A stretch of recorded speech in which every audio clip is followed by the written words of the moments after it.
गुरुभ्यो नमः। हरि ओम।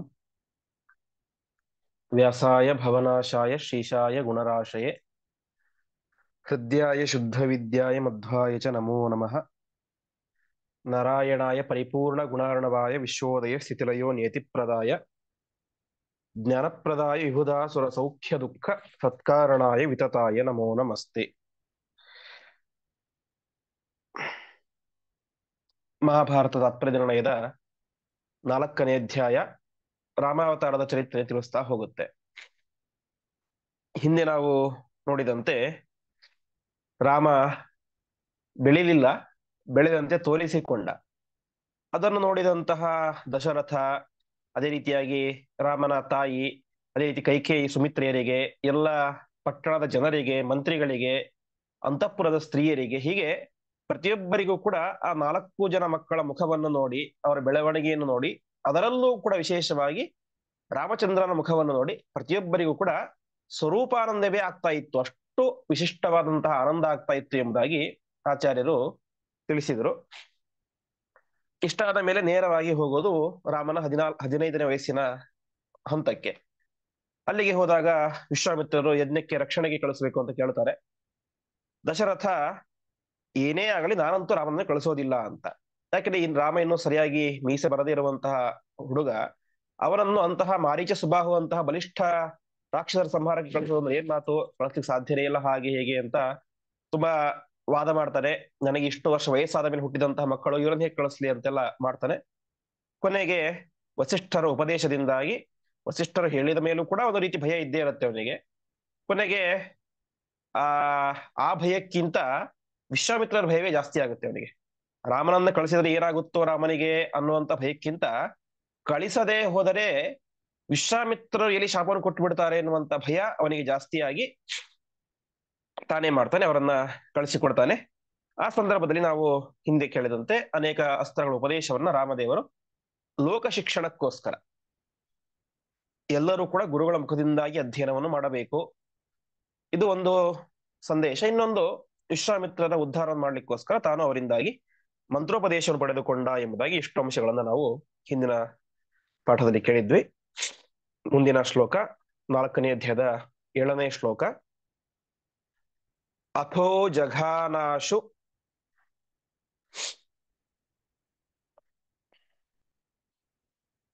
ಶರೇಣ ತಾಟಕಾಂ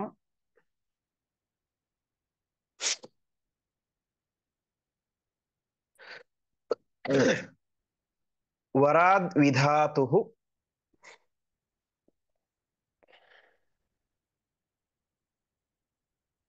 ತದನನ್ಯವಧ್ಯಾಂ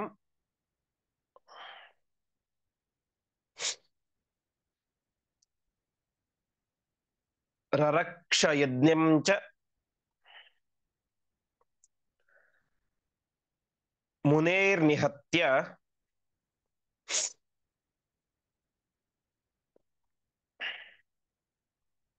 ಸುಬಾಹುಮೀಶಾನ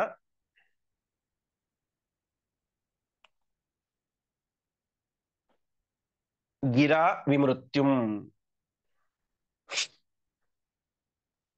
ಪದಚ್ಛೇದ. ಅಥ ಜಘಾನ ಆಶು ಶರೇಣ ತಾಟಕಾಂ ವರಾತ್ ವಿಧಾತುಹು ತದನನ್ಯವಧ್ಯಾಂ ರರಕ್ಷ ಯಜ್ಞಂ ಚ ಮುನೇಃ ನಿಹತ್ಯ ಸುಬಾಹುಂ ಈಶಾನಗಿರ ವಿಮೃತ್ಯುಂ. ಇಷ್ಟೆಲ್ಲ ಆಯಿತು. ವರಗಳ ಅಂದ್ರೆ ರಾಮದೇವರು ಅಸ್ತ್ರಗಳ ಉಪದೇಶವನ್ನು ಪಡೆದುಕೊಂಡರು. ಪಡೆದುಕೊಂಡ ಮೇಲೆ ಅವರೇನ್ ಮಾಡಿದ್ರು ಅಂತಂದ್ರೆ ತಾಟಕೆಯನ್ನ ಸಂಹಾರ ಮಾಡಿದರು. ಶರೇಣ ತಾಟಕಾಂ. ಶರೇಣ ಅಂದ್ರೆ ಒಂದು ಬಾಣ, ಏಕವಚನ, ಒಂದೇ ಬಾಣದಿಂದಾಗಿ ತಾಟಕೆ ಎನ್ನುವಂತಹ ದುಷ್ಟ ಸ್ತ್ರೀಯನ್ನ ಇವರು ರಾಮದೇವರು ಸಂಹಾರ ಮಾಡಿದರು ಎಂಬುದಾಗಿ ತಿಳಿಸ್ತಾ ಇದ್ದಾರೆ.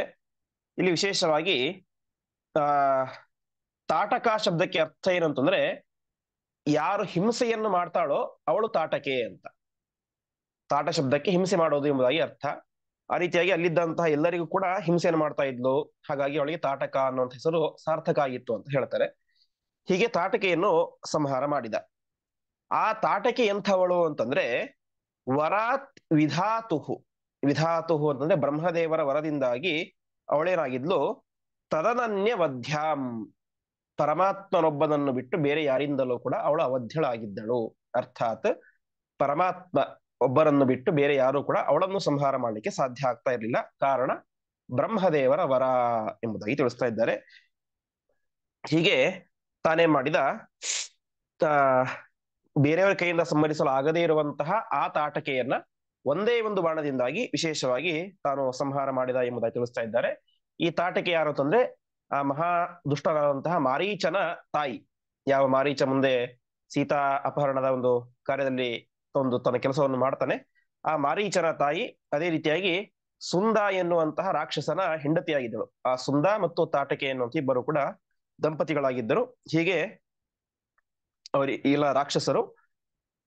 ಇಲ್ಲಿ ಒಂದು ವಿಚಾರವನ್ನ ತಿಳಿಸ್ತಾರೆ. ಸಾಮಾನ್ಯವಾಗಿ ಆ ಸ್ತ್ರೀಯ ಹತ್ಯೆ ಎಂಬುದು ಶಾಸ್ತ್ರದಲ್ಲಿ ನಿಷಿದ್ಧ.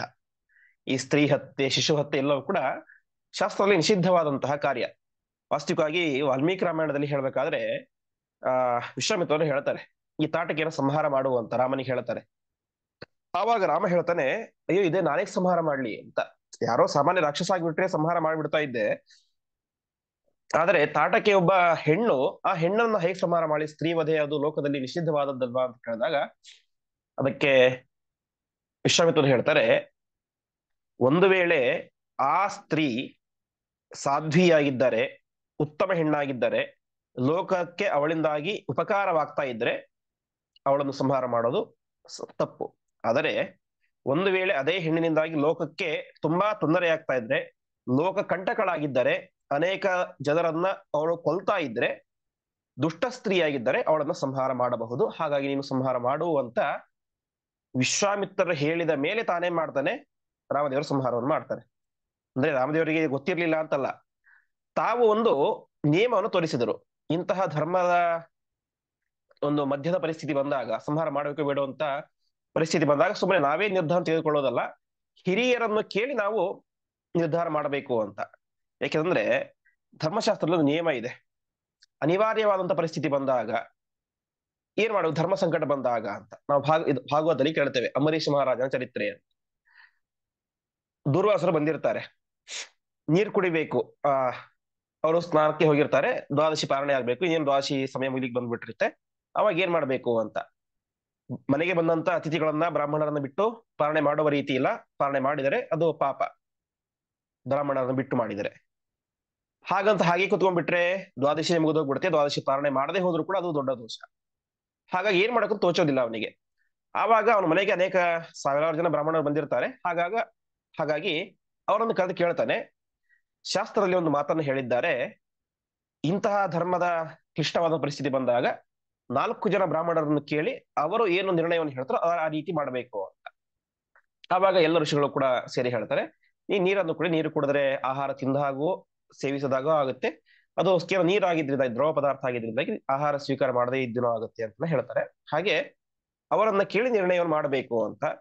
ಹಾಗೆ ಇಲ್ಲೂ ಕೂಡ ರಾಮಚಂದ್ರ ದೇವರು ಸ್ತ್ರೀ ವಧೆ ಅದು ನಿಷಿದ್ಧವಾದದ್ದಲ್ವಾ ಅಂತ ತಾನು ಚಿಂತನೆಯನ್ನು ಮಾಡಿ ಕೊನೆ ವಿಶ್ವಾಮಿತ್ರರನ್ನು ಕೇಳಿ ತಾನೇ ಮಾಡ್ತಾನೆ, ಆ ತಾಟಕೆಯ ಸಂಹಾರವನ್ನು ಮಾಡ್ತಾನೆ. ಹೀಗೆ ತಾಟಕೆಯ ಸಂಹಾರ ಆಯಿತು. ಅದಾದ ಮೇಲೆ ಸುಬಾಹು ಈಶಾನಗಿರ ವಿಮೃತ್ಯಂ, ಸುಬಾಹು ಎನ್ನುವಂತಹ ಇನ್ನೊಬ್ಬ ರಾಕ್ಷಸ ಇದ್ದ. ಅವನು ಕೂಡ ವಿಶೇಷವಾಗಿ ಈಶಾನಗಿರ, ಈಶಾನ ಅಂತಂದ್ರೆ ರುದ್ರದೇವರು, ರುದ್ರದೇವರ 5 ಮುಖಗಳು, ಸದ್ಯೋಜಾತ, ವಾಮದೇವ, ಅಘೋರ, ತತ್ಪುರುಷ, ಈಶಾನ ಅಂತ ಪಂಚಮುಖ ರುದ್ರದೇವರು, ಚತುರ್ಮುಖ ಬ್ರಹ್ಮದೇವರು. ಅಂತಹ ಈಶಾನ ರುದ್ರದೇವರ ಗಿರ ಅಂದ್ರೆ ಮಾತಿನಿಂದ, ವರದಿಂದಾಗಿ ವಿಮೃತ್ಯಂ ಸಾವಿಲ್ಲ ಅಂತ ವರ ಪಡೆದಿದ್ದ. ಆ ವರವನ್ನ ಮೀರ್ಲಿಕ್ಕೆ ಸಾಧ್ಯ ಯಾರಿಗೆ? ವಾಯುದೇವರಿಗಿಂತ ರುದ್ರದೇವರಿಗಿಂತ ಉತ್ತಮರಾದಂತ ವಾಯು ಬ್ರಹ್ಮಾದಿಗಳಿಗೆ, ಪರಮಾತ್ಮನಿಗೆ. ಹಾಗಾಗಿ ಪರಮಾತ್ಮ ತಾನೇ ಮಾಡಿದ, ಆ ಸುಬಾಹುವನ್ನು ಕೂಡ ಸಂಹಾರ ಮಾಡಿದ. ಹೀಗೆ ತಾಟಕೆಯನ್ನ ಸಂಹಾರ ಮಾಡಿದ, ಅದಾದ್ಮೇಲೆ ಸುಬಾಹುವನ್ನು ಸಂಹಾರ ಮಾಡಿದ. ಹೀಗೆ ಮಾಡಿ ತಾನು ಬಂದಂತಹ ಪ್ರಧಾನ ಕಾರ್ಯ ಏನು? ವಿಶ್ವಾಮಿತ್ರರ ಯಜ್ಞದ ರಕ್ಷಣೆ. ನಾವು ಹಿಂದೆ ನೋಡಿದಂತೆ ತುಪ್ಪ, ಹವಿಸ್ಸು, ಸಮಿತ್ತು ಮುಂತಾದಂತಹ ಮಂಗಳ ಪದಾರ್ಥಗಳನ್ನು ಹಾಕಬೇಕಾದಂತಹ ಯಜ್ಞದ ಕುಂಡಕ್ಕೆ ಈ ದುಷ್ಟರೆಲ್ಲರೂ ಬಂದು ರಕ್ತ ಮಾಂಸಾದಿಗಳನ್ನು ಹಾಕ್ತಾ ಇದ್ರು. ಹಾಗಾಗಿ ಅವರನ್ನು ತಾನೇ ಮಾಡಿದ, ಸಂಹಾರ ಮಾಡಿದ ಎಂಬುದಾಗಿ ತಿಳಿಸ್ತಾ ಇದ್ದಾರೆ. ಈ ಸುಬಾಹು ಯಾರು ಅಂತ, ಅವನು ಸುಂದನ ಸಹೋದರ ಇದ್ದ ಉಪಸುಂದ ಅಂತ, ಅವನ ಮಗ. ಅಂದ್ರೆ ಈ ಮಾರೀಚ ಮತ್ತು ಸುಬಾಹು ಇಬ್ಬರು ಕೂಡ ಚಿಕ್ಕಪ್ಪ ದೊಡ್ಡಪ್ಪಂದಿರ ಮಕ್ಕಳು. ಹೀಗೆ ಸುಬಾಹುವನ್ನು ಸಂಹಾರ ಮಾಡಿದ ಅವಳ ದೊಡ್ಡಮ್ಮನಾದಂತಹ ತಾಟಕೆಯನ್ನು ಕೂಡ ರಾಮದೇವರು ಸಂಹಾರ ಮಾಡಿದರು ಎಂಬುದಾಗಿ ತಿಳಿಸ್ತಾ ಇದ್ದಾರೆ. ಮುಂದಿನ ಶ್ಲೋಕ. ಶರೇಣ ಮಾರೀಚಂ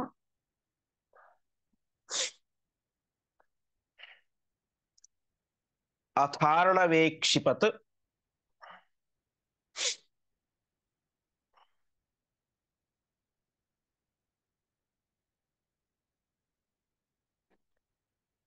ವಚೋ ವಿರಿಂಚಸ್ಯ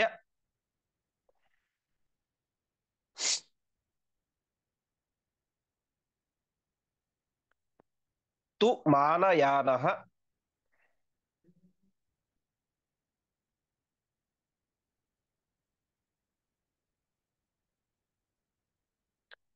ಅವಧ್ಯತಾ ತೇನ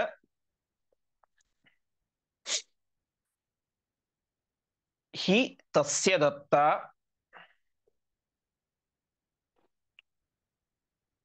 ಜಘಾನ ಚಾನ್ಯಾನ್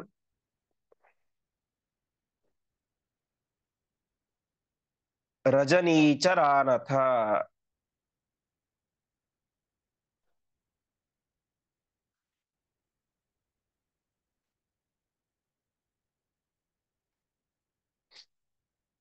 ಪದಚ್ಛೇದ. ಶರೇಣ ಮಾರೀಚಂ ಅಥ ಅರ್ಣವೆ ಅಕ್ಷಿಪತ್ ವಚಃ ವಿರಿಂಚಸ್ಯ ತು ಮಾನಯಾನಃ ಅವಧ್ಯತ ತೇನ ಹಿ ತಸ್ಯ ದತ್ತ ಜಘಾನ ಚ ಅನ್ಯಾನ್ ರಜನೀಚರಾನ್ ಅಥ. ಅದಾದ ಮೇಲೆ ಶರೇಣ ಮಾರೀಚಂ, ಶರೇಣ ಬಾಣದಿಂದಾಗಿ ಈ ಮಾರೀಚ ಇದ್ನಲ್ಲ, ಆ ಮಾರೀಚದನ್ನ ಏನ್ ಮಾಡಿದ್ರು ರಾಮದೇವರು, ಅರ್ಣವೇ ಅಕ್ಷಿಪತ್. ಅರ್ಣವ ಅಂತಂದ್ರೆ ಸಮುದ್ರ, ಅವನನ್ನು ಸಂಹಾರ ಮಾಡ್ಲಿಲ್ಲ, ಅರ್ಣವದಲ್ಲಿ ಸಮುದ್ರದಲ್ಲಿ ಬಿಸಾಕಿಬಿಟ್ರು, ದೂರಕ್ಕೆ ಸಮುದ್ರಕ್ಕೆ ಅವನನ್ನು ಬಿಸಾಕಿಬಿಟ್ರು ಅಂತ. ಆ ರೀತಿ ಯಾಕೆ ಮಾಡಿದ್ರು, ಸಂಹಾರ ಮಾಡಿಬಿಡುವುದಾಗಿತ್ತರ ಅಂತಂದ್ರೆ ಅದಕ್ಕೆ ಆಚಾರ್ಯರು ಹೇಳ್ತಾರೆ, ವಚೋ ವಿರಿಂಚಸ್ಯತು ಮಾನಯಾನಃ ಅಂತ. ಬ್ರಹ್ಮದೇವರ ವರವನ್ನ ಗೌರವಿಸಲಿಕ್ಕೋಸ್ಕರ ಆ ರೀತಿ ಮಾಡಿದರು ಅಂತ. ಏನು ಬ್ರಹ್ಮದೇವರ ವರ ಅಂತಂದ್ರೆ ಅದು ಕೂಡ ಸೇಮ್ ಅವಧ್ಯತ್ವ ವರವನ್ನೇ ಕೊಟ್ಟಿದ್ರು. ಅವಧ್ಯತ ತೇನಹಿ ತಸ್ಯ ದತ್ತ. ಬ್ರಹ್ಮದೇವರು ಅವನಿಗೆ ಅವಧ್ಯತ್ವ ಎನ್ನುವಂತ ವರವನ್ನು ಕೊಟ್ಟಿದ್ರು. ಹಾಗಾಗಿ ತಾನೇ ಮಾಡಿದ್ರು, ಈಗಾಗಲೇ ಬ್ರಹ್ಮದೇವರ ಅನೇಕ ವರವನ್ನು ಮೀರಿ ಬಿಟ್ಟಿದ್ದಾರೆ. ಆಮೇಲೆ ಬ್ರಹ್ಮದೇವರಿಗಿಂತ ಪರಮಾತ್ಮ ಶ್ರೇಷ್ಠರಾದಂಥವರು, ಮೀರುವ ಸಾಮರ್ಥ್ಯವೂ ಇದೆ. ಹಾಗಿದ್ದರೂ ಕೂಡ ಕೆಲವೊಂದು ಸಂದರ್ಭದಲ್ಲಿ ಅವರಿಗೆ ಗೌರವ ಕೊಡಬೇಕು ಎನ್ನುವಂತ ಉದ್ದೇಶದಿಂದಾಗಿ ಅವರೇನ್ ಮಾಡಿದ್ರು, ರಾಮದೇವರು ಸಂಹಾರ ಮಾಡದೆ ಬಿಟ್ಟರು. ಮುಂದೆ ಮತ್ತೆ ಸಂಹಾರ ಆಗುತ್ತೆ, ಹೀಗೆ ಸಂಹಾರ ಮಾಡದೆ ಈಗ ಬಿಟ್ಟರು ಅಂತ ಇದು ಒಂದು ಕಾರಣ. ಇನ್ನೊಂದು ಕಾರಣ, ಮುಂದೆ ಅವನಿಂದ ಇನ್ನೊಂದು ಕಾರ್ಯ ಆಗಬೇಕು, ಅವನ ಪಾಪ ಸಾಧನೆ ಆಗಬೇಕು. ಮಾಯಾ ಜಿಂಕಿಯಾಗಿ ತಾನು ಏನು ಸೀತೆಯ ಕಣ್ಣಿಗೆ ಬಿದ್ದು ಅಷ್ಟೆಲ್ಲ ಸೀತಾಪಹರಣದ ಕಾರ್ಯ ಆಗ್ಬೇಕು. ಹಾಗಾಗಿ ಆ ಕಾರ್ಯದ ಉದ್ದೇಶದಿಂದಾಗಿ ಮತ್ತು ಬ್ರಹ್ಮದೇವರ ವರವನ್ನು ಗೌರವಿಸಲಿಕ್ಕೋಸ್ಕರ ರಾಮದೇವರು ಹಾಗೆ ಮಾಡಿದ್ರು ಅಂತ. ಮುಂದೆ ಸುಂದರಕಾಂಡ ಇದೆ, ಮಹಾಭಾರತ ಹತ್ತನೇದಲ್ಲಿ ಕೂಡ ಬರುತ್ತೆ. ಹನುಮಂತ ದೇವರು ಬ್ರಹ್ಮಾಸ್ತ್ರಕ್ಕೆ ಗಂಟು ಬಿದ್ದು ಬಿಟ್ರು. ಒಂದು ಇಂದ್ರಜಿತ್ ಪ್ರಯೋಗ ಮಾಡಿದ ಬ್ರಹ್ಮಾಸ್ತ್ರವನ್ನ. ವಾಸ್ತವಿಕವಾಗಿ ಬ್ರಹ್ಮದೇವರ ವರವನ್ನ ಅಸ್ತ್ರವನ್ನ ಮೀರುವಂತ ಸಾಮರ್ಥ್ಯ ವಾಯುದೇವರಿಗೂ ಇದೆ. ಆದರೆ ಅವ್ರು ಹೇಳ್ತಾರೆ, ನಾನು ಈಗಾಗಲೇ ಬ್ರಹ್ಮದೇವರ ಅನೇಕ ವರಗಳನ್ನು ಮೀರಿ ಬಿಟ್ಟಿದ್ದೇನೆ, ಈ ಸಂದರ್ಭದಲ್ಲಿ ಅವರ ಮಾತನ್ನ ಗೌರವಿಸೋಣ ಅಂತ ಅಲ್ಲಿ ಅವರು ನಿರ್ಧಾರ ತೆಗೆದುಕೊಳ್ತಾರೆ. ಹಾಗೆ ಪರಮಾತ್ಮನು ಕೂಡ ಗೌರವವನ್ನು ಸೂಚಲಿಕ್ಕೋಸ್ಕರ, ಗೌರವ ಅಂತಂದ್ರೆ ಒಂದು ಅರ್ಥದಲ್ಲಿ ಬ್ರಹ್ಮದೇವರ ವರಕ್ಕೆ ಮಾನ್ಯತೆಯನ್ನು ಕೊಡ್ಲಿಕ್ಕೋಸ್ಕರ ತಾವೇ ಮಾಡಿದ್ರು, ಮಾರೀಚನನ್ನ ಈಗ ಸಂಹಾರ ಮಾಡದೆ ಬಿಟ್ಟರು. ಮುಂದೆ ಆ ಬಾಣದಿಂದಾಗಿ ಸಂಹಾರ ಆಗತ್ತೆ ಜಿಂಕೆ ರೂಪದಲ್ಲಿ ಇದ್ದಾಗ. ಹೀಗೆ ವಿರಿಂಚಸ್ಯ ವಚಃ ಮಾನಯಾನಃ, ಅವರೇ ಮಾಡಿದ್ರು ಅವಧ್ಯತಾ ತೇನಹಿ ತಸ್ಯ ದತ್ತ, ಅವಧ್ಯತ್ವರ ಕೊಟ್ಟಿದ್ರು, ಅದನ್ನು ರಕ್ಷಿಸಲಿಕ್ಕೋಸ್ಕರ ತಾವು ವಿಶೇಷವಾಗಿ ಅವನನ್ನ ಸಮುದ್ರಕ್ಕೆ ಬಿಸಾಕಿದರು. ಅದಾದ ಮೇಲೆ ಅನ್ಯಾನ್ ರಜನೀಚರಾನ್ ಅಥ ಜಗಾನ. ರಜನೀಚರಾನ್ ಅಂದ್ರೆ ರಾಕ್ಷಸರು ಅಂತ. ರಜನಿ ಅಂದ್ರೆ ರಾತ್ರಿ, ಚರ ಅಂದ್ರೆ ಸಂಚಾರ ಮಾಡುವವರು. ರಾಕ್ಷಸರು ಸಾಮಾನ್ಯವಾಗಿ ರಾತ್ರಿ ಹೊತ್ತಲ್ಲಿ ಸಂಚಾರ ಮಾಡ್ತಾ ಇರ್ತಾರೆ ಅವರು, ಹಾಗಾಗಿ ಅವರಿಗೆ ರಜನೀಚರರು ಅಂತ ಹೆಸರು.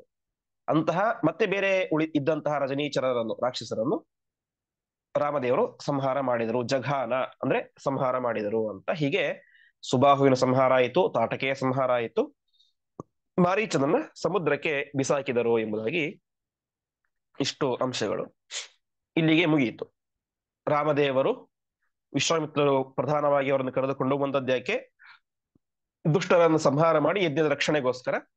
ಯಜ್ಞದ ರಕ್ಷಣೆ ಆಯಿತು, ಮುಂದೆ ಯಜ್ಞ ಸಾಂಗವಾಗಿ ನೆರವೇರಿತು, ಯಜ್ಞ ಕಾರ್ಯಗಳೆಲ್ಲ ಕೂಡ ಪೂರ್ತಿಯಾಯಿತು. ಇಷ್ಟಾದ ಮೇಲೆ ಮುಂದೇನಾಯಿತು ಅಂತ ತಿಳಿಸ್ತಾರೆ. ತದಾ ವಿದೇಹೇನ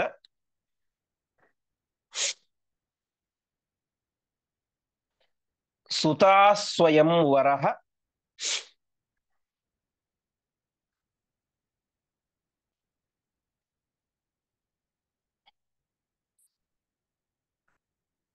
ವಿಘೋಷಿತೋ ದಿಕ್ಷು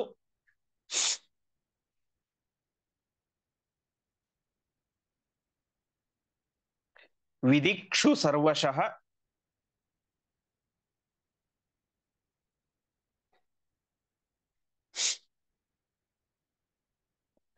ನಿಧಾರ್ಯ ತದ್ಗಾಧಿ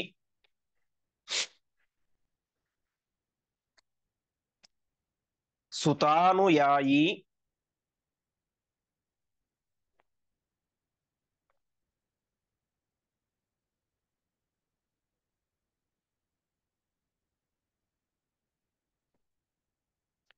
ಯಯೌ ವಿದೇಹಾನ್ ಅನುಜಾನುಯಾತಃ.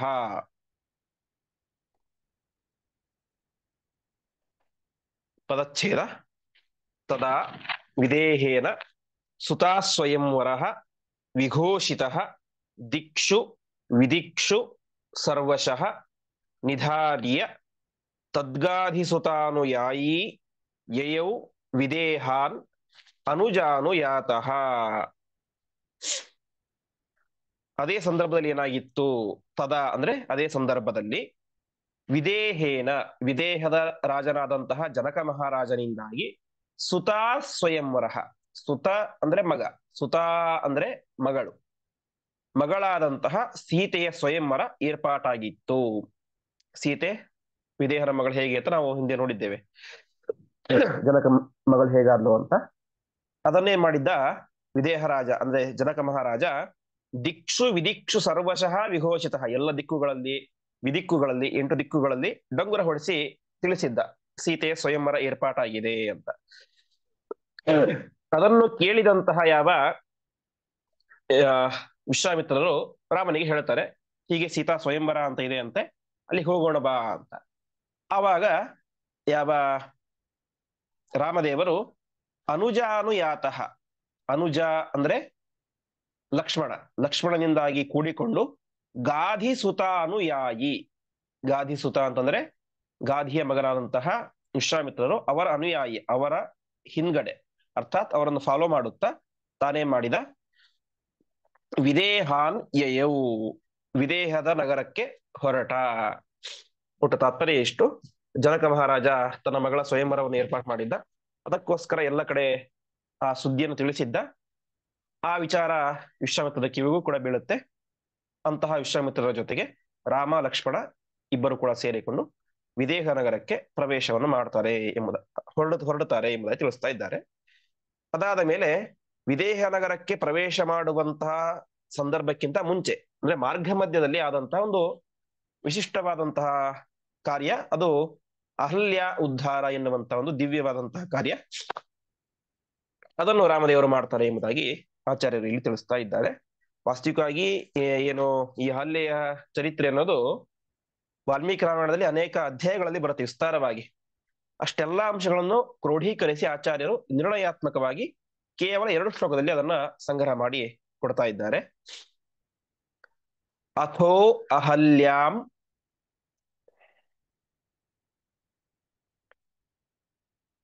ಪತಿನಾಭಿಷಪ್ತಾಂ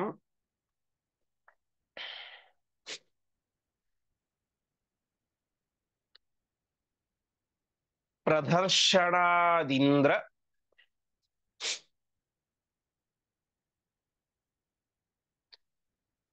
ಕೃತಾಚ್ಛಿಲೀಕೃತಾಂ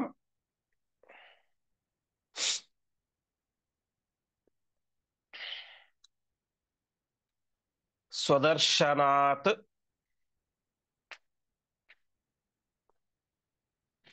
ಮಾನುಷತಾಮುಪೇತಾಂ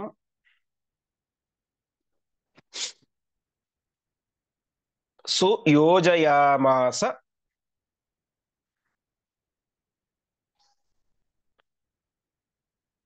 ಸ ಗೌತಮೇನ.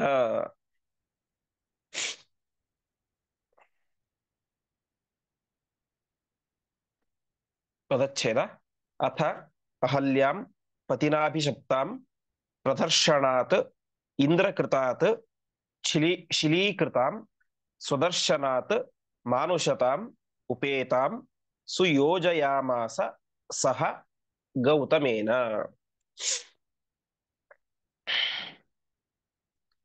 ಮೊದಲು ಅಲ್ಲಿ ರಾಮಾಯಣದಲ್ಲಿ ಏನ್ ಬರುತ್ತೆ ಅಂತ ನೋಡ್ಕೊಂಬೋಣ, ಆಮೇಲೆ ಆಚಾರ್ಯ ಕೊಟ್ಟಂತ ನಿರ್ಣಯ ಏನು ಅಂತ ನೋಡೋಣ. ಗೌತಮ ಋಷಿಗಳು ಮತ್ತು ಅಹಲ್ಯ ಎಂಬುದಾಗಿ ಇಬ್ಬರು ದಂಪತಿಗಳು, ಒಳ್ಳೆಯ ಆದರ್ಶ ದಂಪತಿಗಳು, ಒಳ್ಳೆ ತಪಸ್ವಿಗಳಾದಂತಹ ದಂಪತಿಗಳು, ಋಷಿಗಳು. ಗೌತಮರು ತಪಸ್ ಮಾಡ್ತಾ ಇದ್ರು. ತಪಸ್ ಮಾಡ್ತಾ ಮಾಡ್ತಾ ಮಾಡ್ತಾ ಅಧಿಕವಾದಂತಹ ತಪಸ್ಸನ್ನು ಮಾಡಿ ಅಧಿಕವಾದಂತಹ ಪುಣ್ಯವನ್ನು ಸಂಪಾದನೆ ಮಾಡಿದ್ರು. ನಾವು ಹಿಂದೆ ನೋಡಿದಂತೆ ಪರಮಾತ್ಮ ಏಧವಾರದ್ ಬಿಟ್, ಅಧಿಕ ಪುಣ್ಯ ಸಂಪಾದನೆ ಮಾಡಿದವರ ಪುಣ್ಯವನ್ನು ನಾಶ ಮಾಡ್ತಾನೆ. ಹಾಗಾಗಿ ಪರಮಾತ್ಮ ಒಂದು ದೇವ ಕಾರ್ಯವನ್ನು ಯೋಜನೆ ಮಾಡಿದ. ಏನು ದೇವ ಕಾರ್ಯ? ಗೌತಮರ ಅಧಿಕವಾದಂತಹ ಪುಣ್ಯ ನಾಶ ಆಗಬೇಕು ಅಂದರೆ ಅವರು ಒಬ್ಬ ಯೋಗ್ಯ ವ್ಯಕ್ತಿಗೆ ಶಾಪವನ್ನ ಕೊಡಬೇಕು. ಆ ಯೋಗ್ಯ ವ್ಯಕ್ತಿ ಪರಮಾತ್ಮ ನಿರ್ಧಾರ ಮಾಡಿದ್ದು ಇಂದ್ರ ಅಂತ. ಆ ಇಂದ್ರನಿಗೆ ಗೌತಮರು ಶಾಪವನ್ನು ಕೊಡಬೇಕು. ಶಾಪ ಕೊಡಬೇಕು ಅಂತಂದ್ರೆ ಇಂದ್ರನಿಂದ ಗೌತಮರಿಗೆ ಏನಾದರೂ ಒಂದು ಅಪರಾಧ ಆಗಬೇಕು. ಅವನು ಗೌತಮರ ವಿಷಯದಲ್ಲಿ ಒಂದು ತಪ್ಪನ್ನು ಮಾಡಿದಾಗ ಗೌತಮರಿಗೆ ಸಿಟ್ಟು ಬರುತ್ತೆ, ಶಾಪವನ್ನು ಕೊಡ್ತಾರೆ ಅಂತ. ಸುಮ್ಮನೆ ಸಣ್ಣ ಪುಟ್ಟ ತಪ್ಪು ಮಾಡಿದರೆ ಅವರು ಶಾಪ ಕೊಟ್ಟರೆ ಕರಗುವಷ್ಟು ಕಡಿಮೆ ಪುಣ್ಯವರು ಮಾಡಿಲ್ಲ.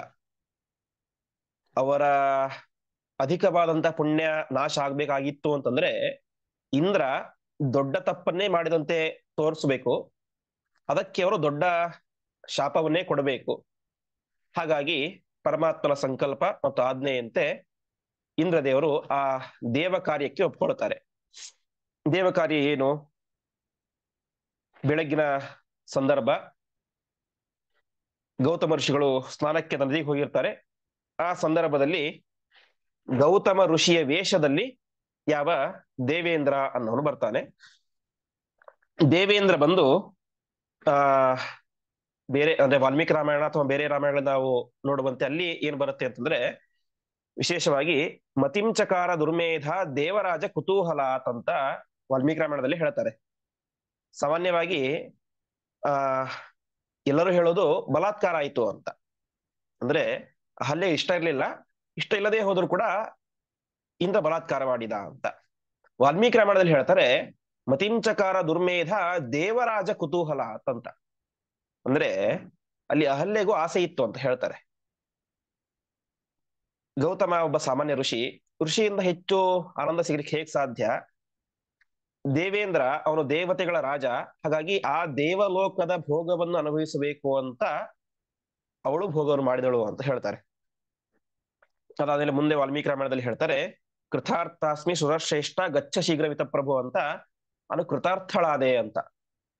ಅಂದ್ರೆ ನನಗೆ ಒಳ್ಳೆ ಆನಂದವನ್ನು ಸುಖವನ್ನು ನೀನು ಕೊಟ್ಟಿ, ಹಾಗಾಗಿ ಗಚ್ಚ ಶೀಘ್ರ ಮಿತ ಪ್ರಭು, ನೀನು ಆದಷ್ಟು ಬೇಗ ಇಲ್ಲಿಂದ ಹೋಗಿಬಿಡು, ನನ್ನ ಗಂಡ ಬಂದ್ರೆ ಕಷ್ಟ, ಗಂಡ ನೋಡಿದ್ರೆ ಕಷ್ಟ ಅಂತ. ಇಷ್ಟೆಲ್ಲ ವಿಚಾರಗಳು ನಮಗೆ ಮೇಲ್ನೋಟಕ್ಕೆ ಕಾಣಿಸುತ್ತೆ. ಇದನ್ನು ನೋಡಿದಾಗ ಏನಾಗುತ್ತೆ, ಇದರಲ್ಲಿ ಕೇವಲ ದೇವೇಂದ್ರ ತಪ್ಪಿಲ್ಲ, ಅಹಲ್ಯ ತಪ್ಪು ಇದೆ. ಯಾಕೆಂದ್ರೆ ಅವಳಿಗೆ ಗೊತ್ತಿತ್ತು, ಗೊತ್ತಿದ್ದರೂ ಕೂಡ ಆ ರೀತಿಯಾಗಿ ಮಾಡಿದಳು ಎಂಬುದಾಗಿ ಅನೇಕ ಆಕ್ಷೇಪಗಳನ್ನ ಯಾವ ಅಹಲ್ಯ ಮೇಲೂ ಮಾಡ್ತಾರೆ.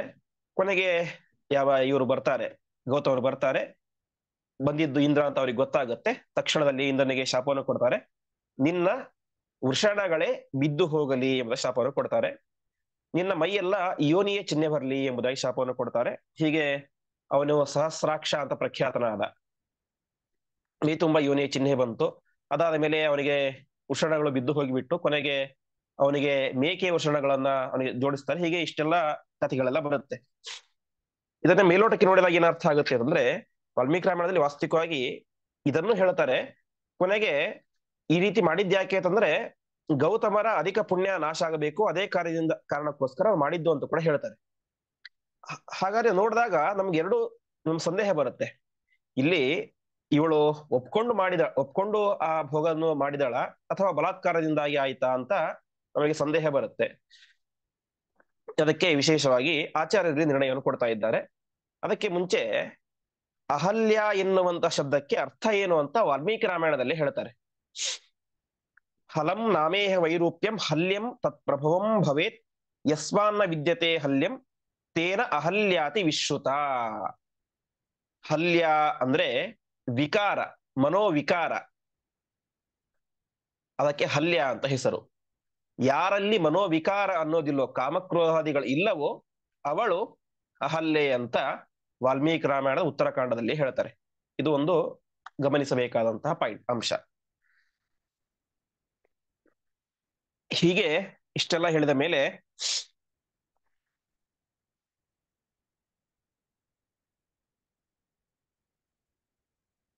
ನಾವು ನೋಡಬೇಕಾದದ್ದು ಪಂಡಿತಾಚಾರ್ಯರ ಸಂಗ್ರಹ ರಾಮಾಯಣವನ್ನ. ಸಂಗ್ರಹ ರಾಮಾಯಣದಲ್ಲಿ ಪಂಡಿತಾಚಾರ್ಯ ಹೇಳ್ತಾರೆ, ಅತಿರಿಕ್ತಂ ತಪೋಹರ್ತುಂ ಗೌತಮಸ್ಯ ಆಶ್ರಮೇರಿಹ ಸುರಕಾರ್ಯಂ ಸುರಪತಿ ಕುರುವನ್ ಭಾರ್ಯಂ ಸಮಸ್ಪೃಶತ್.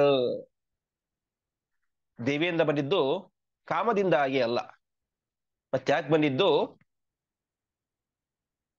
ಸುರಕಾರ್ಯಂ, ದೇವತೆಗಳ ಕಾರ್ಯ, ಪರಮಾತ್ಮ ಆಜ್ಞೆ ಮಾಡಿದಂತಹ ಕಾರ್ಯ, ಅವನ ಅಧಿಕ ಪುಣ್ಯ ನಾಶ ಆಗಬೇಕು ಅಂತ, ಅದಕ್ಕೋಸ್ಕರ ದೇವತೆಗಳ ಕಾರ್ಯವನ್ನು ಮಾಡಲಿಕ್ಕೆ ಅಂತ ಬಂದ ಎಂಬುದಾಗಿ ಹೇಳ್ತಾ ಇದ್ದಾರೆ.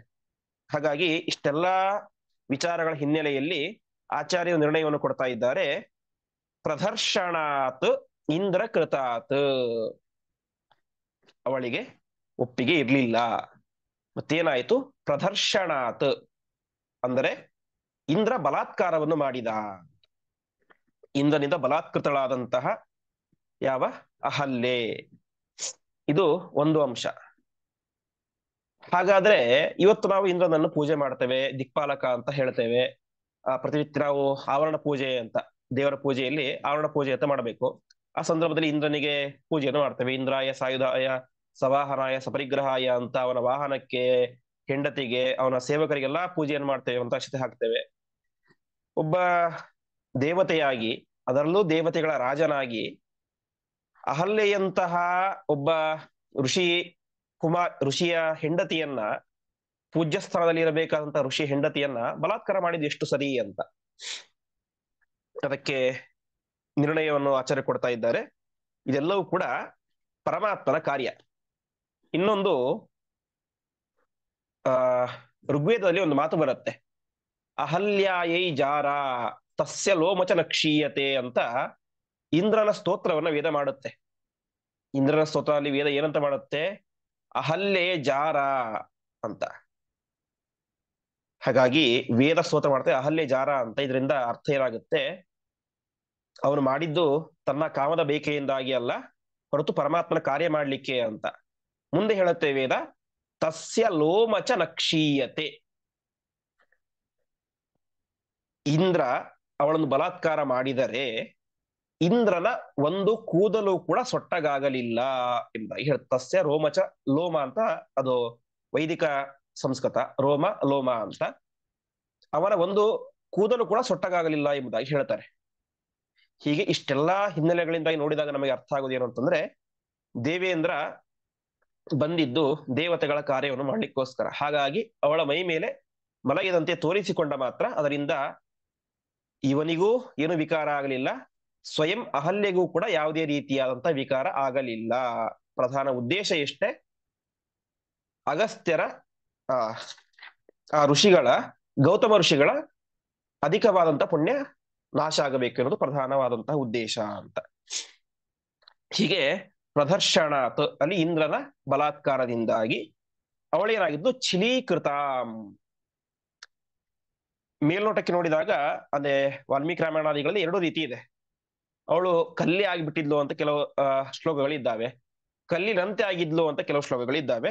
ಆಚಾರ್ಯರು ಅದಕ್ಕೆ ಹೇಳ್ತಾರೆ ಶಿಲೀಕೃತ, ಕಲ್ಲಿನಂತೆ ಆಗಿದ್ದಳು. ಅನೇಕ ವ್ಯಾಖ್ಯಾನಕಾರರು ಕೂಡ ಈ ಒಂದು ಆ 4ನೇ ಅಧ್ಯಾಯದಿಂದ ಪ್ರಾರಂಭ ಮಾಡಿ ಸುಮಾರು 20 ವ್ಯಾಖ್ಯಾನಗಳಿದ್ದಾವೆ. ಮಹಾಭಾರತ ತಾತ್ಪರ್ಯಕ್ಕೆ 20ಕ್ಕೂ ಹೆಚ್ಚು ವ್ಯಾಖ್ಯಾನಗಳಿದ್ದಾವೆ. ಅದರಲ್ಲಿ ಬಹುತೇಕ ಇವರ ವ್ಯಾಖ್ಯಾನಕಾರರ ಅಭಿಪ್ರಾಯ ಕಲ್ಲಿನಂತೆ ಆಗಿದ್ದಳು, ಕಲ್ಲಾಗಿರ್ಲಿಲ್ಲ ಅಂತ. ಯಾಕಂದ್ರೆ ಅವಳೊಬ್ಬ ಚೇತನಳು, ಅಹಲ್ಯೆ.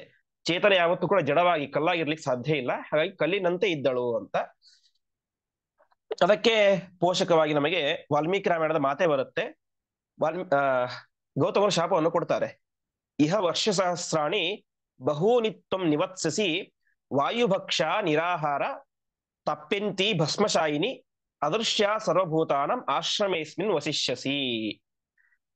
ಕೊನೆಗೆ ಇಂದ್ರನಿಗೆ ಶಾಪ ಕೊಟ್ರು, ನಿನ್ನ ಮೈ ಉಷಣ ಬಿದ್ದು ಹೋಗ್ಲಿ, ಮೈಯೆಲ್ಲ ಯೋನಿ ಚಿಹ್ನೆ ಬರ್ಲಿ ಅಂತ ಶಾಪ ಆಯ್ತು. ಅವನು ಮುಗೀತು, ಕಾರ್ಯ ಹೊರಟು ಬಿಟ್ರು, ತನ್ನ ಕಾರ್ಯ ಆಯ್ತು ಅಂತ. ಈ ಕಡೆ ಪಾಪ ಇವಳಿಗೆ ಏನ್ ಶಾಪ ಕೊಟ್ರು, ನೀನು 1000 ವರ್ಷಗಳ ಕಾಲ ಇಲ್ಲೇ ವಾಸವಾಗಿರ್ಬೇಕು. ಹೇಗೆ? ವಾಯುಭಕ್ಷ, ನಿನಗೆ ಆಹಾರ ತಿನ್ನಕ್ಕೆ ಆಗೋದಿಲ್ಲ, ಗಾಳಿಯನ್ನೇ ಕುಡಿತಾ ಇರಬೇಕು. ನಿರಾಹಾರ, ಆಹಾರ ಇಲ್ಲ. ಭಸ್ಮಶಾಯಿನಿ, ನೆಲದ ಮೇಲೆ ಮಲಗಬೇಕು. ಅದೃಶ್ಯ ಸರ್ವಭೂತಾನ, ಯಾರ ಕಣ್ಣಿಗೂ ಕಾಣದಂತೆ ನೀನಿರಬೇಕು.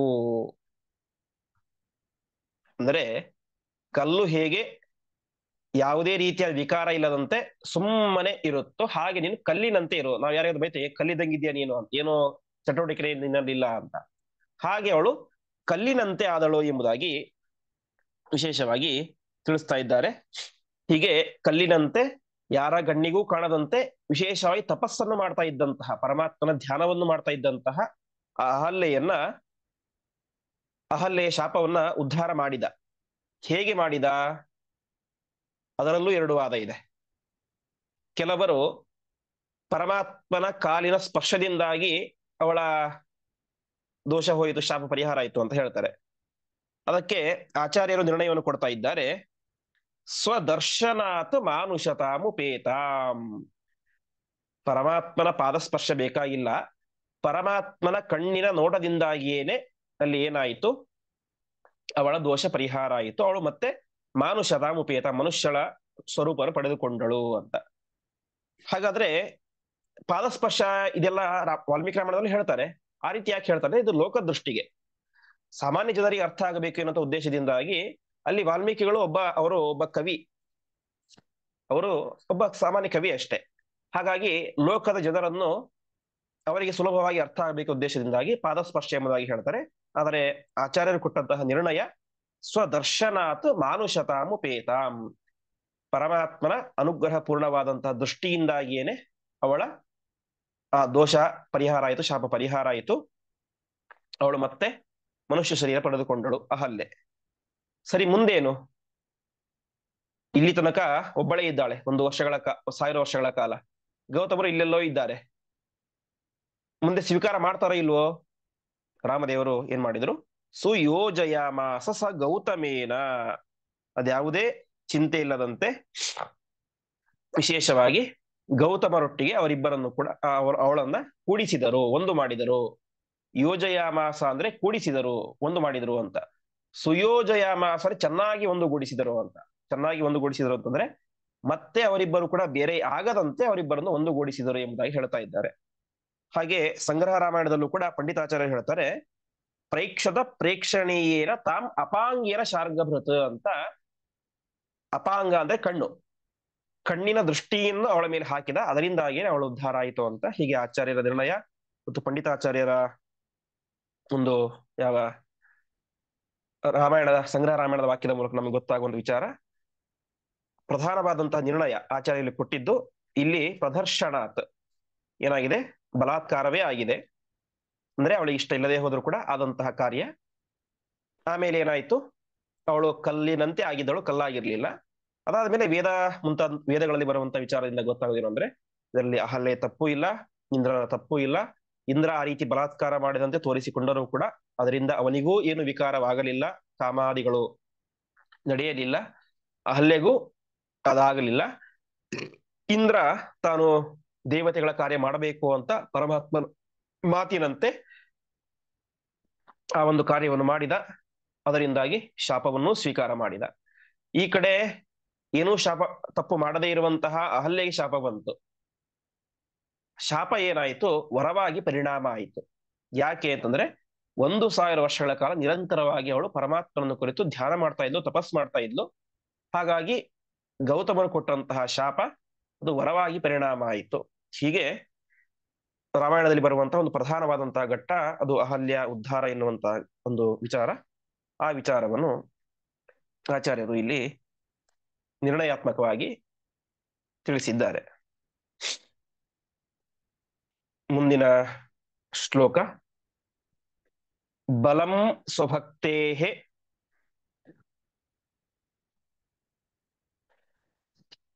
ಅಧಿಕಂ ಪ್ರಕಾಶಯನ್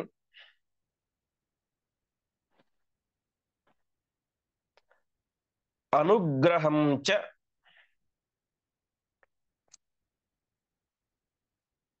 ತ್ರಿದಶೇಶ್ವತುಲ್ಯಂ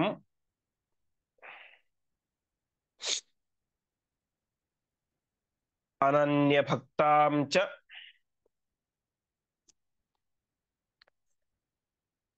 ಸುರೇಶಕಾಂಕ್ಷಯ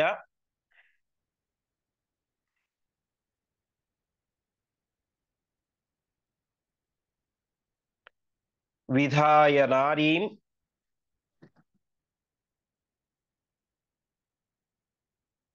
ಪ್ರಯಯೌ ತಯಾರ್ಚಿತಃ.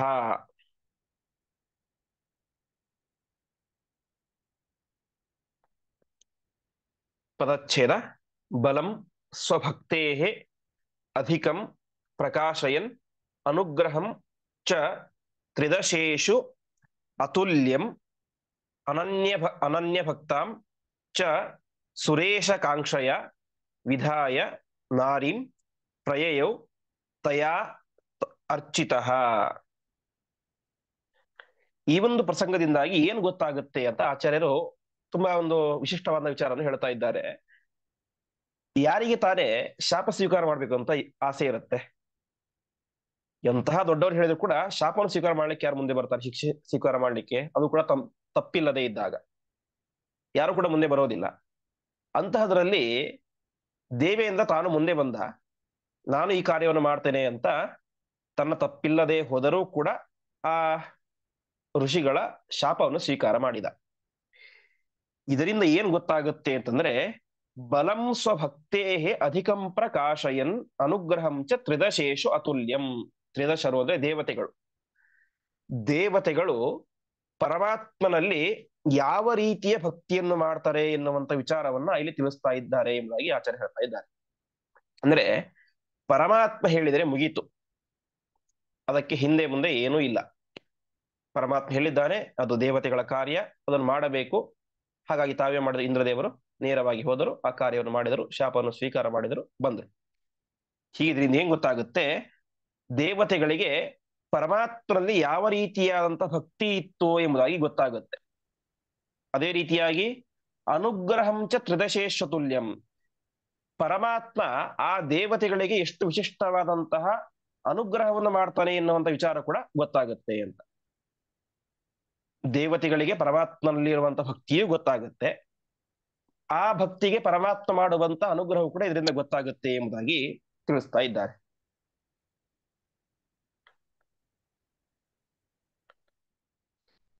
ಹೇಗೆ ಅಂತ ಮುಂದೆ ಹೇಳ್ತಾರೆ, ಅನನ್ಯ ಭಕ್ತಾಂಚ ಸುರೇಶ ಕಾಂಕ್ಷಯ ಅಂತ. ಇಂದ್ರನಿಗೆ ಸ್ವಲ್ಪ ಬೇಸರ ಆಗುತ್ತೆ ಅಂತೆ. ಸರಿ, ನಾನೇನೋ ದೇವತೆಗಳ ಕಾರ್ಯ ಮಾಡಬೇಕು ಅಂತ ಬಂದೆ, ಅದರಿಂದ ನನಗೆ ಶಾಪ ಬಂತು, ಸರಿ ಪರಮಾತ್ಮನ ಆಜ್ಞೆಯಾಗಿತ್ತು. ಈ ಪಾಪ ಅಹಲ್ಯ ಏನ್ ಮಾಡಿದ್ರು, ಅವರಿಗೆ ಸುಮ್ಮನೆ ನನ್ನಿಂದಾಗಿ ಶಾಪ ಬಂತು ಅಂತ ಅವರಿಗೆ ತುಂಬಾ ಬೇಸರ ಆಗುತ್ತೆ ಅಂತೆ. ಕೊನೆಗೆ ಅವರು ಪರಮಾತ್ಮ ಹತ್ತಿರ ಪ್ರಾರ್ಥನೆ ಮಾಡ್ತಾರೆ ಅಂತೆ, ಅವಳನ್ನ ಉದ್ಧಾರ ಮಾಡಿ ಎಂಬುದಾಗಿ ಇಂದ್ರದೇವರು ಪರಮಾತ್ಮನ ಹತ್ತಿರ ಪ್ರಾರ್ಥನೆಯನ್ನು ಮಾಡ್ತಾರೆ. ಹೀಗೆ ದೇವೇಂದ್ರ ಪ್ರಾರ್ಥನೆ ಮಾಡಿದಾಗ ದೇವೇಂದ್ರನ ಒಂದು ಪ್ರಾರ್ಥನೆಯಂತೆ ಪರಮಾತ್ಮ ಏನ್ ಮಾಡಿದ, ನಾರೀಂ ವಿಧಾಯ, ಕಲ್ಲಿನಂತೆ ಇದ್ದಂತಹ ಅಹಲ್ಯೆಯನ್ನ ಮತ್ತೆ ನಾರಿಯನ್ನಾಗಿ, ಹೆಣ್ಣಾಗಿ ಮಾಡಿ ತಾನೇನ್ ಮಾಡಿದ, ತಯಾ ಅರ್ಚಿತಃ, ಅವಳಿಂದ ಪೂಜೆಯನ್ನೂ ಕೂಡ ಸ್ವೀಕಾರ ಮಾಡಿ ಮುಂದೆ ರಾಮದೇವರು ನಡೆದರು ಎಂಬುದಾಗಿ ಹೇಳ್ತಾ ಇದ್ದಾರೆ. ಅಂದ್ರೆ ದೇವತೆಗಳು ಯಾವ ರೀತಿಯ ಭಕ್ತಿಯನ್ನು ಮಾಡ್ತಾರೆ, ಅವರ ಭಕ್ತಿಗೆ ಮೆಚ್ಚಿದಂತಹ ಪರಮಾತ್ಮ ಏನ್ ಮಾಡಿದ, ಆ ಅಹಲ್ಯೆಯ ಉದ್ಧಾರವನ್ನು ಕೂಡ ಮಾಡಿದ. ಹೀಗೆ ಏನ್ ಮಾಡ್ತಾ ಇದ್ದಾರೆ, ಪರಮಾತ್ಮನಲ್ಲೇ ದೇವತೆಗಳು ಮಾಡುವಂತ ಭಕ್ತಿ ಅವರಿಗೆ ಪರಮಾತ್ಮ ಮಾಡುವಂತ ಅನುಗ್ರಹ, ಈ ವಿಚಾರ ಎಂಬುದು ಅತ್ಯಂತ ಶ್ರೇಷ್ಠವಾದದ್ದು ಎಂಬುದಾಗಿ ಆಚಾರ್ಯರು ಕೊಡ್ತಾ ಇದ್ದಾರೆ. ಹಾಗಾಗಿ ಇಲ್ಲಿ ನಡೆದಂತಹ ಕಾರ್ಯ ಇದು ದೇವ ಕಾರ್ಯ. ಸಾಮಾನ್ಯ ಮನುಷ್ಯರಿಗೆ ಮಾಡುವುದಂತೂ ಸರ್ವಥಾ ದೂರದ ವಿಚಾರ, ಚಿಂತನೆ ಮಾಡ್ಲಿಕ್ಕೂ ಸಾಧ್ಯವಾಗಿರಲಿಲ್ಲ. ಅಂತಹ ಅತ್ಯಂತ ಉಚ್ಚವಾದಂತಹ ವಿಚಾರ, ಅಂತಹ ಉಚ್ಚವಾದಂತಹ ವಿಚಾರವನ್ನು ಮಾಡಬೇಕಾದ್ರೆ ಇಂದ್ರ ಎಷ್ಟು ಉಚ್ಚ ಮಟ್ಟದ ವ್ಯಕ್ತಿಯಾಗಿರ್ಬೇಕು. ಅದಕ್ಕೆ ಪ್ರಧಾನ ಕಾರಣ ಏನು? ಪರಮಾತ್ಮನಲ್ಲಿ ಇರುವಂತಹ ಭಕ್ತಿ ಬಿಟ್ರೆ ಬೇರೆ ಯಾವ ಕಾರಣವೂ ಇಲ್ಲ. ಪರಮಾತ್ಮನಲ್ಲಿರುವಂತಹ ಭಕ್ತಿಯಿಂದಾಗಿ ಪರಮಾತ್ಮನ ಆಜ್ಞೆಯಂತೆ ತಾನೇ ಮಾಡಿದ, ಇಷ್ಟೆಲ್ಲ ಕಾರ್ಯವನ್ನು ಮಾಡಿದ ಅಂತ ಹೇಳ್ತಾರೆ. ಉಪನಿಷತ್ತಲ್ಲಿ ಒಂದು ಮಾತು ಬರುತ್ತೆ ದೇವೇಂದ್ರನ ಬಗ್ಗೆ. ದೇವೇಂದ್ರ ವಾಸ್ತವಿಕವಾಗಿ ಒಬ್ಬ ದೊಡ್ಡ ದೇವತೆ, ಒಳ್ಳೆ ವೈರಾಗ್ಯಶಾಲಿಯಾದಂಥವನು. ಅಂತಹ ವೈರಾಗ್ಯಶಾಲಿಯಾದಂತಹ ದೇವೇಂದ್ರನ ಸುತ್ತಮುತ್ತ ಈ ಅಪ್ಸರಾ ಸ್ತ್ರೀಯರು ಅವರು ಇವರಂತೆ ತುಂಬಾ ಜನ ಇರ್ತಾರೆ. ಇದನ್ನ ನೋಡಿ ದೇವೇಂದ್ರನಿಗೆ ಒಂದ್ಸಲ ಅನ್ಸುತ್ತೆ ಅಂತೆ, ನಾನು ನೋಡಿದ್ರೆ ಇಷ್ಟೆಲ್ಲ ವೈರಾಗ್ಯದಿಂದ ಇದ್ದೀನಿ, ನನ್ನ ಸುತ್ತಮುತ್ತ ನೋಡಿದ್ರೆ ಇಷ್ಟು ಸ್ತ್ರೀಯರೆಲ್ಲ ಇದ್ದಾರಲ್ವಾ ಅಂತ ಒಂದ್ಸಲ ಅನ್ಸುತ್ತೆ ಅಂತೆ. ಕೊನೆಗೆ ತಾನು ನಿರ್ಧಾರ ಮಾಡ್ತಾನೆ, ಇದು ದೇವರು ಕೊಟ್ಟಿರುವಂತಹ ಸ್ಥಾನ, ದೇವೇಂದ್ರ ಪದವಿ, ದೇವರ ಅನುಗ್ರಹ, ದೇವರ ಆಜ್ಞೆ, ಇದನ್ನು ನಾನು ಮೀರಬಾರದು. ಸುತ್ತಮುತ್ತ ಸಾವಿರಾರು ಹೆಣ್ಣಿದ್ದರೂ ಕೂಡ ನನಗೆ ಅದರಿಂದ ಏನು ಮನೋವಿಕಾರ ಆಗೋದಿಲ್ಲ, ಹಾಗಾಗಿ ಇದ್ದರೂ ಪರವಾಗಿಲ್ಲ ಅಂತ ತಾನೇ ಮಾಡ್ತಾರೆ, ಸಮಾಧಾನ ಮಾಡ್ಕೊಳ್ತಾನೆ ಎಂಬುದಾಗಿ ತಿಳಿಸ್ತಾರೆ. ಆ ರೀತಿಯಾಗಿ ಒಳ್ಳೆಯ ವೈರಾಗ್ಯಶಾಲಿಯಾದಂಥವನು ದೇವೇಂದ್ರ. ಹಾಗಾಗಿ ಈ ಒಂದು ಸಂದರ್ಭದಿಂದಾಗಿ ನಾವು ಇಂದ್ರನಲ್ಲಿಯೂ ದೋಷವನ್ನು ಎಣಿಸಬಾರದು, ಅಹಲ್ಯೆಯಲ್ಲೂ ದೋಷವನ್ನು ಎಣಿಸಬಾರದು. ಪ್ರಧಾನವಾದಂತಹ ಕಾರ್ಯ ಆಗ್ಬೇಕಾದದ್ದೇನು? ಅವರ ಗೌತಮರ ಅಧಿಕವಾದಂತಹ ಪುಣ್ಯ ನಾಶ ಆಗಬೇಕು ಅಂತ. ಇನ್ನು ಅಹಲ್ಯೆಯ ಪ್ರಾರಬ್ಧವೂ ಇತ್ತು, ಪತಿಯಿಂದ ಸಾವಿರಾರು ವರ್ಷಗಳ ಕಾಲ ದೂರ ಇರಬೇಕು ಅಂತ. ಇಷ್ಟೆಲ್ಲಾ ಕಾರ್ಯವನ್ನು ಪರಮಾತ್ಮ ಇಂದ್ರನ ಮೂಲಕ ಮಾಡಿಸಿದ ಎಂಬುದಾಗಿ ನಿರ್ಣಯವನ್ನ ಆಚಾರ್ಯರು ಇಲ್ಲಿ ಕೊಡ್ತಾ ಇದ್ದಾರೆ. ಮತ್ತೆ ಮುಂದೆ ಅವರು ವಿದೇಹ ನಗರಕ್ಕೆ ಪ್ರವೇಶ ಮಾಡ್ತಾರೆ ರಾಮದೇವರು. ಅಲ್ಲಿ ಮುಂದೆ ಆದಂತಹ ಸೀತಾ ಸ್ವಯಂವರ ಇತ್ಯಾದಿಗಳ ವಿಚಾರವನ್ನು ತಿಳಿಸ್ತಾರೆ. ಆ ವಿಚಾರಗಳನ್ನ ಮುಂದಿನ ಪಾಠದಲ್ಲಿ ನೋಡೋಣ ಎಂಬುದಾಗಿ ಹೇಳ್ತಾ ಇಂದಿನ ಪಾಠವನ್ನ